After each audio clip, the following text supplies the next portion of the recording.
Imagine, tu marches seul. La nuit est silencieuse. Tu connais le chemin par cœur. Et soudain, un mur apparaît devant toi. Pas un mur construit, pas un mur en pierre.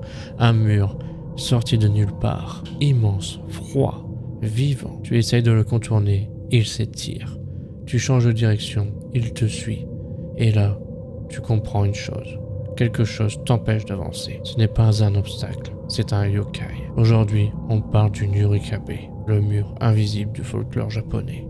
Et crois-moi, ce n'est pas juste une histoire pour faire peur. Salut à tous et bienvenue sur la chaîne. Tu aimes les légendes japonaises, les yokai, les esprits étrangers et les histoires qui dérangent. Tu es au bon endroit. Pense à t'abonner, à liker la vidéo, ça soutient énormément la chaîne et ça me permet de continuer cette série. Installe-toi bien, éteins la lumière si tu veux vraiment ressentir l'ambiance. On entre dans la brume. Le mot Nurikabe signifie littéralement mur plâtré, mais ce n'est pas un simple mur. Dans le folklore japonais, le Nurikabe est un yokai apparaissant la nuit, principalement dans les chemins de campagne, les forêts isolées ou les routes désertes. Il ne crie pas, il ne court pas après toi, il ne t'attrape pas directement, il te bloque. Tu avances normalement, puis sans prévenir, tu te retrouves face à face à une paroi invisible. Certains témoignages disent qu'on ne voit rien, mais on sent une résistance solide. D'autres racontent qu'un immense mur gris apparaît devant eux, sans texture, sans porte, sans fin visible. Et le pire, peu importe où tu vas, le mur est toujours là. Le Nurikabe n'est pas qu'un monstre, il représente quelque chose de plus profond, le blocage de la vie. Certains folkloristes pensent qu'il symbolise les obstacles invisibles, le doute, la peur, la confusion. Tu avances dans ta vie et soudain, tu as l'impression de faire face à un mur. Le gardien des lieux sacrés. D'autres croient qu'il protège des sanctuaires cachés. Il empêche les humains de pénétrer dans des endroits interdits. L'épreuve spirituelle. Dans certaines croyances, le Nurikabe apparaît uniquement à ceux qui sont mentalement troublés. Il teste ton calme. Si tu paniques, il grandit. Si tu restes calme, il disparaît.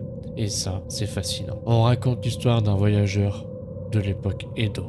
Un homme habitué aux routes de campagne. Il connaissait chaque virage, chaque arbre. Un soir, il rentre trop tard. La nuit est plus sombre que d'habitude. La brume descend, il avance, puis soudain, il heurte quelque chose. Il lève sa lanterne, un mur. Il recule, il n'était pas là quelques secondes plus tôt. Il décide de le contourner. Il marche plusieurs minutes. Toujours le mur. Il commence à respirer plus vite. Il tente d'autres directions, encore le mur. La forêt devient silencieuse, trop silencieuse. Il pose la main sur la surface. Elle est froide, mais pas comme la pierre, plutôt comme une peau morte. Il retire sa main brusquement, puis il entend un souffle, comme si le mur respirait. Il se met à courir, mais il a l'impression de tourner en rond. La panique monte. Il se souvient alors d'un vieux conseil. Si le Nurikabe te bloque, frappe la base du mur. Il ramasse un bâton, ses mains tremblent. Il frappe, bien, il frappe encore. Un bruit sourd résonne. Le mur vibre. Une rafale glaciale traverse la forêt. Et soudain, plus rien. Le chemin est libre. Mais en se retournant, il a juré avoir vu des yeux disparaître dans l'ombre. Comment lui échapper? Les anciennes croyances disent frapper la base du mur avec un bâton, comme on vient de le voir avec l'histoire précédente. S'agenouiller et toucher le sol, ou rester immobile et ne pas paniquer. Mais surtout, ne jamais courir, parce que plus tu fuis, plus il te piège. Et si tu paniques trop, certains disent que tu peux rester coincé des heures, voire ne jamais retrouver ton chemin. Et toi, est-ce que tu as déjà eu l'impression d'être bloqué dans la vie, comme si un mur invisible t'empêchait d'avancer?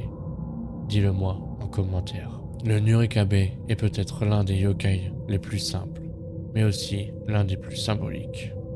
Il ne tue pas, il te confronte. Mais si le Nurikabe te bloque, le prochain yokai, lui, se nourrit des morts. La prochaine fois, on parlera des Jikininki, les dévoreurs de cadavres. Et crois-moi, cette histoire est bien plus dérangeante.